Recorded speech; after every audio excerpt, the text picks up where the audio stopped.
In the days of the Persian Empire, there was a king named Ahasuerus, ruler over 127 provinces stretching from India to Ethiopia. His kingdom was powerful. His palace was filled with wealth, luxury, and pride. One day, the king held a great feast for nobles, princes, and officials from across the empire. For many days, they celebrated with wine, music, and royal splendor. Then the king called for Queen Vashti to appear before the guests so they could admire her beauty. But Vashti refused. Her refusal angered the king greatly, and soon the throne beside him became empty. A decree was sent throughout the kingdom. Beautiful young women were to be gathered into the palace so a new queen could be chosen. Far away from the palace lived a young Jewish woman named Esther. Esther had lost both her mother and father while she was still a child. She was raised by her older cousin Mordecai, who cared for her like a daughter. She was beautiful, gentle, wise, and unknown to many around her, she was Jewish. When the king's officers searched the empire for young women, Esther was taken to the palace. Day after day, she prepared among the others perfumes, jewels, royal treatments. But Esther carried something far greater than beauty. She carried quiet strength. And when the king finally saw her, she found favor in his eyes above all the women. Esther became queen. Yet even inside the palace, she kept her identity hidden, just as Mordecai had instructed her. Meanwhile, Mordecai remained near the king's gate. One day, he overheard two servants plotting to assassinate the king. Mordecai quickly warned Esther. Esther informed the king in Mordecai's name. The plot was stopped, and the event was recorded in the royal chronicles. But no reward came. Time passed. Then a man named Haman rose to power in the kingdom. The king promoted him above all the princes and commanded that servants bow before him. Everyone bowed. Everyone except Mordecai. Mordecai would not bow. Haman's pride turned into rage, and when he discovered that Mordecai was Jewish, his anger became even darker. He no longer wanted to destroy Mordecai alone. He wanted to destroy all the Jewish people throughout the empire.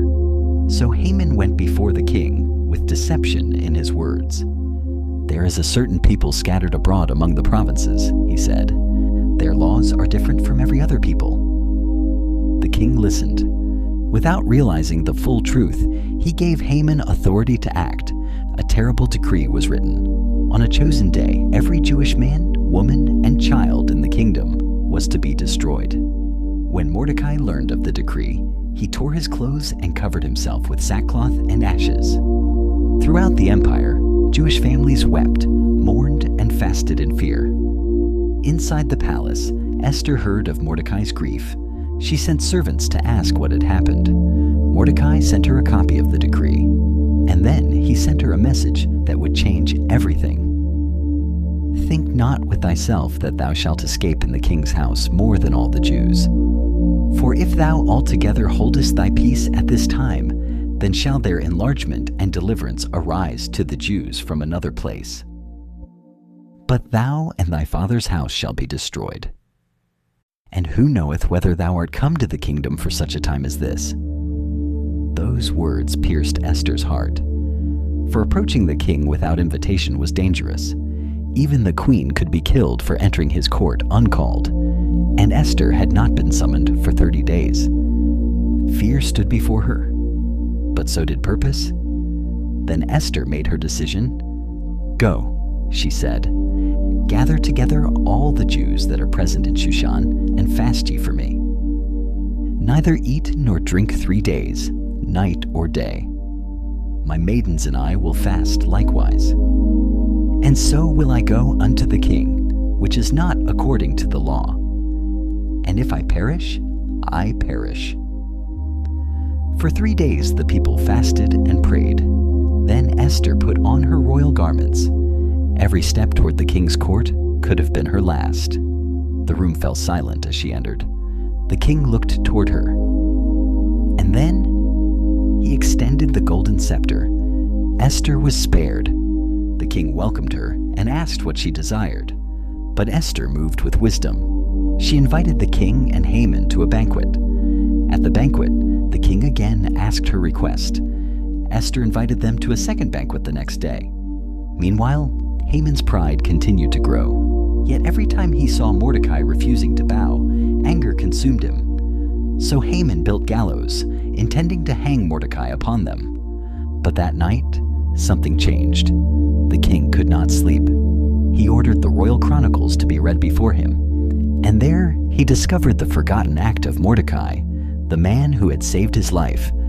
The king asked, "What honor hath been done for Mordecai?" "None," they answered. At that very moment, Haman entered the court, planning to ask permission to execute Mordecai. But before Haman could speak, the king asked him a question. "What shall be done unto the man whom the king delighteth to honor?"